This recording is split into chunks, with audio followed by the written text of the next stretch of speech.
सर्वप्रथम मु all India Congress committee सभापति श्रीजुक्त खड़गे महोदय,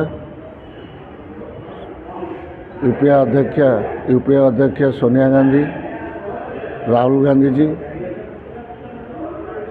प्रदेश कांग्रेस कमिटी सभापति शरद पट्टनायक जी, प्रचार कमिटी अध्यक्ष भक्तदास जी, और भुवनेश्वर जिला कांग्रेस कमिटी सभापति विश्वजीत दास महोदय, कटक जिला सभापति मानस चौधरी महोदय, समस्त को प्रथम मो टिकेट पाई मो कृतज्ञता ज्ञापन करुच्ची। गोटे कथा 24 वर्ष मध्य राज्य में कौन उन्नति है ना।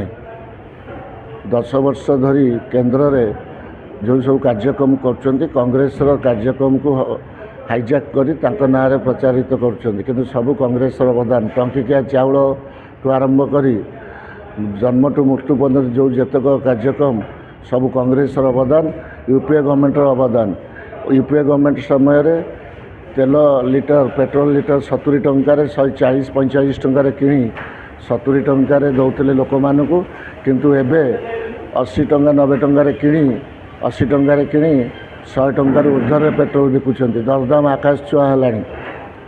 कांग्रेस जो आमर ग्यारंटी कार्ड अच्छी महिला मानू 2000 टंका भत्ता, दिव्यांग विधवा बार्धक्य भत्ता 2000 टंका, कृषक मानू 2000 टंका, युवक मानू बेकारी भत्ता 3000, 5 लाख युवक को चाकरी, गैस सिलिंडर प्रति मासरे गोटे गैस सिलिंडर दाम 500 टंका एवं स्वास्थ्य बीमा 25 लाख टंका। ये जो जनकल्याण कार्यक्रम जो ग्यारंटी दिखाई कांग्रेस ताकू नहीं आम जनसाधारण पाखक जीवु। एक पंचायत एरिया जोटी कि कृषक उपर निर्भर करे, कृषि उपर से निर्भर करती, से गोटे शीतल भंडार ना, से गमनागमन सुविधा ना। आमर भुवनेश्वर समस्त जो आंचलिक मेडिकल अच्छी से केमती बेड व्यवस्था कर ध्यान देवु। डाक्तरखाना डाक्तर ना, विद्यालय शिक्षक ना, ए प्रति स्वास्थ्य शिक्षा प्रति आम ध्यान देवु।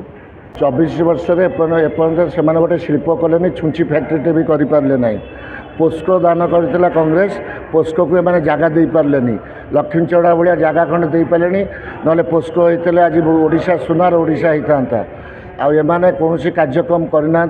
लोकों पाखक जीवु, एकछत्रवाद शासन को हटाइवाई, परिवर्तन आने कांग्रेस को भोट दिंतु, राहुल गांधी हाथ मुठा को टाण करूँ, राज्य कांग्रेस स्थापन करूँ, केन्द्र स्थापन करूँ, दुईटी हाथ में भोट देवाई आम नवेदन करूँ।